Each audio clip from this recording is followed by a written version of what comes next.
natti naasee. Ishillee fidee tanaan Ani wal bira hin barbaadu. እና ቪዲዮ ብራትን ወልት ደብና ishillee nayyaama bakka ishiin hin jirretti yookaan walitti ni mana bakka tokkotti fida jechuudha saalama እና nan araarsa yoon hin barbaanne giddiidha narraa fagaattu bakka miidhanii seexanni adiddu malee ishiin jechuudha እና ofirraa fageechaa hin barbaadu waan akkasii ashamaa hordoftoota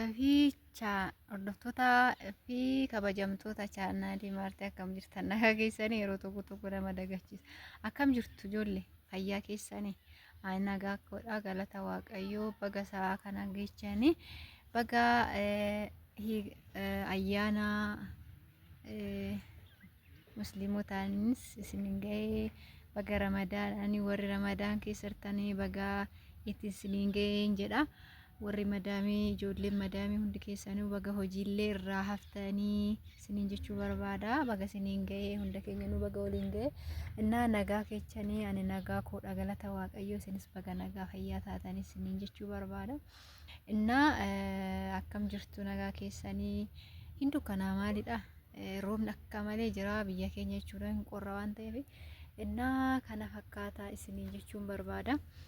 እና ኤችን ጅራ ስንት ፈካቴ ናኖ ወላሂ ናን ጅራ ይቹዳ እና አከም ጅርቱ ነጋ ኬሰኒ ሚቲ ሁንዲ ኬሰኑ ነጋዳ እና ሮብ ነው ዶነቲን ዱፊኒ ሃሰኤ ዋን ቶኩ ስንት ወርባደተን ከነማ ሂናኒ ፊ ሶስና ይቹዳ ሂናን ባዬ አኩማ አርጊተን ቪዲዮ ረትለ አኩማ አርጊተን ባዬ ኡፋቴ ጅርቴ ይቹዳ እና በጣም ጥልፋቴና ነው አካ ቪዲዮ ረታ አጋርተኒ ቻናል ረሺ ረትለ አካርገተን ጀቹዳ እና ደምቴ ነማ ባየዳንስ ወልት ጉቴ አባ መናትሽ ለ ወልት ጉቴ ጅርት ጀቹዳ ሰበብኒ ሺ ወልት ጉቴ ማይዳ ማለፍ ሰበባ ሆ ሶስና ረቲ ሆጀቴሳን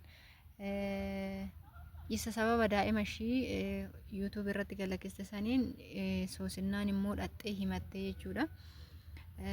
maalifi abbaa manaa irratti himatte jechuudha abbaa miliyoon irratti jechuudha akkanatti waan akkana hojjette jettee dhaxxee himatte ana irratti kan himatte immoo isa irratti himatte jechuudha inna inni immoo kana dhagahu abbaan miliyoon jechuudha baay'ee loleenii baay'eetti ka'e inna dhugaa dubbachuudhaan anaanuu wal arginee turre baay'ee aaree jira inna namatti dhagaama inna baay'eetti dhagaameera kanammoo ishiin hinaanoo dhageechummoo sila kana dubbachuun qabdu hina soosinnaan illee obsuu qabdi maaliif nuti hiriyoonni keenya anis siriyaashiitii waan ta'eef waan tokko nan tasgabbeechee ishillee akka ishiin tasgabbooftu atis akka tasgabbooftu jidduu keechan lamaan nan ijjadha jedhaniin ture ishiinis muddamte waan akkanaa xiiqii walirratti baasan jechuudha innaa kun immoo wal miidhuu wal balleessuu ta'a malee wal sirreechuu hin ta'uu siniin jedha innaa mi akka keessanitti maal jettanis akka kiyyatti garuu balleessaa guddaadha jara lachuu laalu duraan balleessaa hinaan jedhe amma immoo namni tokko bar eeggasitas gabbeechee si ilaalla waan kana akkana sirreechina jedhe jenne namni tokko immoo gara biraatti dubbate himachuun barbaachisu tureeyyuu maaliif hagana ni xumurutti waan natti matte san immoo hagana ni xumuree bakkaan ga'utti dubbachuun qabdu turteeyyuu soosinnaan jechuudha innaa ana bira dabartee ishiitti himattee siniin jechuu barbaada sababa saniin immoo abbaan miliyoon hinaanii walitti bu'ee jechuudha innaa ani immoo baay'ee rifadheen jira ijoolleen tun walitti bu'iinsa guddaa xuumti jedhee jechuudha innaa kanaafi innaa anammaa eechan jira mana hinaan bira ga'uu jechuudha dallaa jala ga'ee jira innaa kanaaf amma ishee bira ga'ee maaliif waan akkanaa wanni jettee ati maal gochuu mana dhaqxe gabbaan miliyoonitti himatte laalteetu mazim jechuu qabda malee mana ishii deemtee akkamitti rukutuu kan wal loluu dandeessanii jedheeni gaafachuun deema jechuudha waan akkana maal gochuu hojjette waan kana maal gochuu dhaqxeetoo ishii wanni jetteen jedhaani innaa mee mana ishii bira dhaqa hagam balbala ishii bira ga'utti na eeggadha amma seenaa tan jira jechuudha dhufayni mana jirtu natti fakkaata garuu akka itti dawwaletti innaa kana fakkaata gibbii seenee jira mana jirti mee lallaala waan isheen jettu jechuudha innaa baay'ee ulfaataa mee na hordofaa isiniin jedha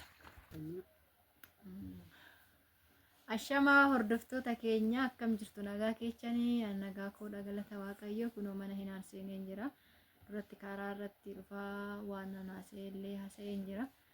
Nama kuno qophoofnee ishillee qopheesse kuno dhiyaatteerti.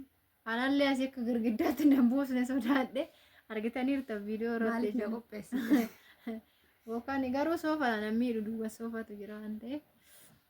እና dhugaa dubbachuudhaaf immoo qalbii irraa gara mi'oonni itti adeebinu እና hinaanii fi soosinnaa kanarratti baay'ee ulfaata isinis maal jettu mee koomentiidhaan na gargaaraa isiniin jechuu barbaada maaliif soosinnaan illee hin balleessita masaa kanatti ani odoo hinaanii fi ishii gargaaru hinaan ishiidhaaf sirreechuuf oon xaaru soosinnaan tun bakka itti balleessite akka kootitti jechuudha abbaa manaa hinaanitti abbaa miliyoonitti himatte ani osoo eegganatti mattee osoo anarraaf bu'aa tokkoon argatin isa bira dhaqee sababa saniin anillee aareen jira jechuudha isheetti jechuudha.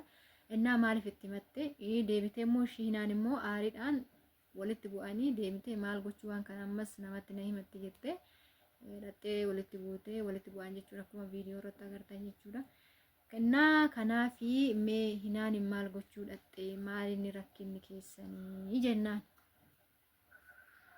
Jirra jirtu hordoftoota hunda keenyatu jirtu baga jiraattan siniin jecha warri jaalattanis warri jibbitanis sin galateeffachaa jechuudha. Mee mana maartii tuubee jechuudha laayik sheer koomentii gochuudhaan jajjabeessii yuutuubii ishii akka bakkatti deebi'uuf jechuudha. Inni kan biraa immoo kiyyaa fi kan mastuutitti gaafa deebine mastuuni akka miidiyaa irratti fayyaaletti fakkaattu kanaa miti jechuudha. Miidiyaa irratti fayyaaletti fakkaatti hin dubbattu hin qaanofti jechuudha akka waan qaana'uuti akkaataan ishii jechuudha. Garuuti immoo nama jala garagartee miidiyaadhaan duubatti wantoonni ishiin hojjettu wanta sammuu namaa jeeqan jechuudha dhugaa dubbachuuf yoo ta'e. Ani fi lafiitiin gadi baase yaa wanta hin dhokanne maaliif dhoksitaa bakka maaliif dhoksita silaayyuu duraa himtee jirta hin dhoksiniitoo ishii tanas qabadhu too yuutuubii kee seeran hojjetadhu daa'ima kee qabachaa yuutuubii kee hojjetadhu nama birootifis fakkeenya taatadha malee ani lola akkasii hammeenya akkasii qabaadhee miti jechuudha akka ishiin ni himtu sanii miti ishiin immoo isatti na himtee abbaa miliyoon dura aarii biraa keessa jira isaa aarii biraa keessa jiru ishiin immoo dhaqxee itti himattee sababa sanirraa kan ka'e aarii hoo dabale maal fidare waa hedduu fiduu danda'a jechuudha garuu rabbi nu oolchee jira jechuudha isaan hundaa'e ani kana malee wanti biraa hin jiru jechuudha. Yeroo darbe keessatti maartiin illee jechuudha hinaantu balleessaa qabaa jette tarii fakkaachuu danda'a ani balleessituu ta'uu hin danda'an beekamu.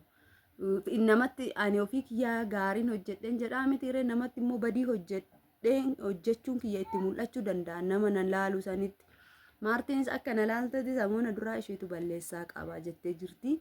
Har'a immoo ishiin immoo ishiitti himattee waan hundaa ishiitti himattee jirti jechuudha akkaataa hundaa. Erga itti himatteen booda immoo maartiin isiniin araarsaa rakkoon qabu anatu isinii fixaa jettee ni jirti jechuudha. Ishii sanis hin eegne ammallee karaa waan ishii yaadaa jirtu amma sa'aatii kanatti ani hin beeku jechuudha. Mastuu baay'ee sammuun ishii jechuudha akka ilaaltan kanaa miti jechuudha. Kanaafuu maartiin na gaafachuun kee sirriidha. Garuu immoo jalqaba osoo nan gaafatin hinaantu balleessaa qabaa jettee gaafa duraa dubbatte ani bakka sanitti illee baay'ee sitti qabame garuu immoo qabamullee dhuftee na gaafattee mitiire kinoo keessummeessee deebii kuusaa sirriidha. Isa balleessaa sanillee beesirriidha garuu dhufee sin gaafanne odoo soo balleessa ta'e dhufee sin gaafanne bakka sanitti balleessee jira. Dhiifama naa godhi ani garuu ishiin yoo kana naan jettu ishiin gaafadhe ani caafiidhaan gaafannaan eeyyanii akkana jennaan bakka anillee mee maaliif waan akkanaa hojjette jedhee tan dubbadhe anis immoo balleessaas nan qaba dafee odoo sin gaafatin ani immoo ishiin gaafadhe ishiin immoo anatti dhiyaattee warti waan ta'eef ishii gaafannaan maaliifii wanni akkana jennaan bakka ishiinis waan akkanaa na goote waan akkanaatti madhee naan jennaan bakka anis immoo bisootidhaan dafee hin danda'u. Bakka maaliif akkana gootin ciyyoo tana maaliif hinde anallee odoo ta'e maalidha jedhee tanaan kana godhee innaa kanaaf mee amma ani bakka itti aarellee nan qaba hinaan immoo dhattee wal lolassan bakka sanitti tanaare jechuudha. Amma kanaafuu tasgabbaati abbaan miliyoonillee haa tasgabbaa'u. Anis waan tokko amma dheengadallee viidiyoo irratti akkan dubbadhetti isinis sirreechaa. Ishiin garuu fedhii ishiin qabdi jechuudha. Bakka baay'ee sirritti garuu akkuma aartu malee baay'ee jaalatti jechuudha. Sirritti jechuudha. Maaliif hiriyaa waliin guddatan biyya Oromaattis waan baay'ee waliin dabarsan waan ta'eef jechuudha. Kanaaf ishiin garaa keechaan baane seenan duraanii anillee akkanuma maqaa malli keenya. Kanaaf ani immoo wanti na gammachiise isaan jidduu lamaan na deemsisuufi bakka jaalala isaanii duraanii san deebisuudhaaf jechuudha. Ammallee taanaan narraa fagaannee abbaan miliyoonis yoo itti himtes rakkoo hin qabu. Innis aaree ta'ee waan maaliif waan akkanaa hojjetti ishiin ijoollee wajjin jettee jedhee waan walitti bu'aniif innis immoo gaarummaadhaaf malee yookaan walirra bu'u jedhaniiti malee jedhee malee. Ana amma booda laal maarti dubbiita afaan itti sikute dhiifama. Amma booddee ishiin akkanatti naasofne anis ishiitti naasa'uu mana walitti dhumnu kanaaraara jibbu seexanaa waan ishiitillee natti naasa'in ani waan nama haasa'uu barbaadu amma booda jechuudha. Garuu jechuudha atillee woo irra deddeebitee waa'ee ishii kan natti haasoftu akkuma ishii san taata jechuudha. Dhiifama ishiin dhiifama woo nan goota fi jennaan ani odoon ishiidhaan haraaramee rakkoo hin qabu dhiifama naaf haa gootu garuu. Ishiin garuu yaa balleechaa san badee taalaashee bakka waan barbaadan gootanii mi'a mammaa araaramuu qabdu wal sirreechuu qabdu ishiinis xiiqiidhaaf akkanas goote malee wanni si balleessu. Ani badiin goone namni hundumtuu ati sareedha ati maaliyyoodha waan barbaadan. Amma bakka ammoo walitti hin dubbannu. Garuu immoo jechuudha abbaa badii qabu. Miti qoy guyyaa lammataatiif baqa dhiifama guyyaa lammataatiif ani amma waa'ee ishii natti naasee ishiillee fidee tanaan ani hin barbaadu ennaa viidiyoo biraatiin walitti deebinaa ishiillee nayyaama bakka tokkotti bakka ishiin hin jirretti yookaan walitti hin himanan bakka tokkotti fida jechuudha isaan lama innaa nan araarsa jechuudha. Yoon hin barbaanne giddiidhaan narraa fagaattu bakka miidhagina seexanni yaadiddu malee ishiin jechuudha. Ofirraa fageechaa hin barbaadu. Yoo barbaadde atillee natti dhufis hin barbaadu.